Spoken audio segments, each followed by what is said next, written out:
Welcome back to another video, guys. This is part 2 to everything you need to have or know or do for practicum. My name is Claudia and this is Katie Counseling. Follow me at Katie Counseling over on Instagram. Listen to my podcast on any streaming platform like Spotify and Apple Podcasts. It is also KD Counseling. I talk about different things on there related to what I'm doing. Becoming a therapist, going to school, you know, all the fun stuff. But yeah, let's get started today, where we left off on the last video, part 1 of this video. So I was talking about how, again, I am in practicum and everything I had to do from insurance to getting TB screening to signing Department of Child and Family Services contracts, things like that. So that was a part of my intake process into internship. So moving forward to the actual assignments and how it works, I was talking about how in Canvas there are assignments that we have to turn into the Supervision Assist platform. If you're not familiar with Supervision Assist is where you log all your hours. It's where your supervisor from your site and your supervisor, your faculty supervisor, get to communicate, and we all three of us get to see what I'm doing as a student. So every day I'm on site, when I leave, I log my hours that I did on site, and my supervisor has to go in on her computer and check off that I actually did it. Like, she has to approve it. Same thing every Thursday when we have our group supervision with our faculty supervisor, aka our teacher of our practicum class.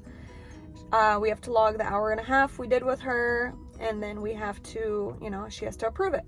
So it's a process. It's a 16-week process. In the 16 weeks, I had to get 22.5 faculty group supervision hours, meaning for 15 weeks out of 16 weeks, you can miss 1 week. You have to attend that Thursday night hour and a half. And in that hour and a half, we go over our cases. We talk about pressing issues, ethical concerns. We get to hear other cases. We get to chime in of what the other clinicians should do, you know. So it's really good because if you're struggling with your case or if you have a difficult case, you have the backing of your supervisor on site, you have the backing of your teacher, aka faculty supervisor, and your whole cohort of like 10 other people where you can get ideas, you can, you know, they can help you treatment plan and things like that. So that's been great. Yeah, so moving forward, now that that's out of the way, another thing that I had to do in practicum is tape myself twice. So pretty much you have to either get permission to record yourself in session with a client over Zoom. Actually, the whole Zoom thing is very complex nowadays because during the whole panorama, you know what I mean, you were able to do internship without your supervisor being on Zoom. Now everything, all the legalities are changing. I don't do anything on Zoom, so I don't know everything, but on the platform Supervision Assist, you can Zoom in or like have a virtual therapy session, and you can record it and your client can sign off on it and you can turn that in as one of your videos. Again, I don't know if your supervisor has to sit in that room with you and not be in the video. I don't know how that works, but that's one way to do it. Another way to do it is how I did it, because I'm not allowed to record anything at my site. It's not allowed. My first recorded session, aka me being a therapist to another person, I did that with my supervisor. So my supervisor was my client. That was fun. And that was during the Hurricane Ian, and we were at the main site and everything was just out of place. We were not at our regular place, but she did an amazing job. I was a nervous wreck, and pretty much you upload that as, you know, like you're showing your counseling skills. And in practicum, pretty much that first video is like the worst that you're gonna have, you know, because it's your video, it's your first video, you're nervous wreck, you know that everybody's gonna be reviewing it, your teacher, your supervisor, you have to look at it again and again, you know, so you're really learning from your skills. And then, so you upload that video and they give you a, what is it called? Your faculty supervisor gives you a grade on it, or like checks off that you did it. And then your supervisor, aka like she was the client, so she knew how I did, she has to do an evaluation form on this video. And then you guys just talk about it, and every evaluation form that I had to do, my supervisor sat down with me and told me why I got the grade that I did, or how I was evaluated, and my strengths and my weaknesses. So, not weaknesses, but things I need to work on. So every time I had to do something like that, I got feedback. So during the semester, I had to do another recording. I actually did this one virtually with somebody from my cohort, and that was really good because I really got to practice my counseling skills, and I wasn't like a nervous wreck this time around because I knew what to expect. And I went over that with my supervisor, my faculty supervisor, my teacher. She went over it. I got evaluated on that. Again, I got told my strengths, my weaknesses, what I should look out for, what I did good, you know, things like that. I said a lot, so I have to watch myself. I mean, you can say all you want, but if you're doing it too much, it's, you know, try to cut it down. Yeah, so that's a part of the process. Then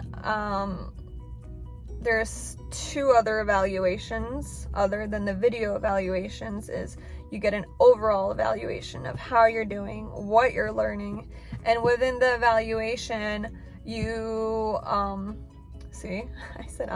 within the evaluation it really asks all the K-CREP, you know, things that you need to have to be a part of the program, and making sure that you're getting up to that standard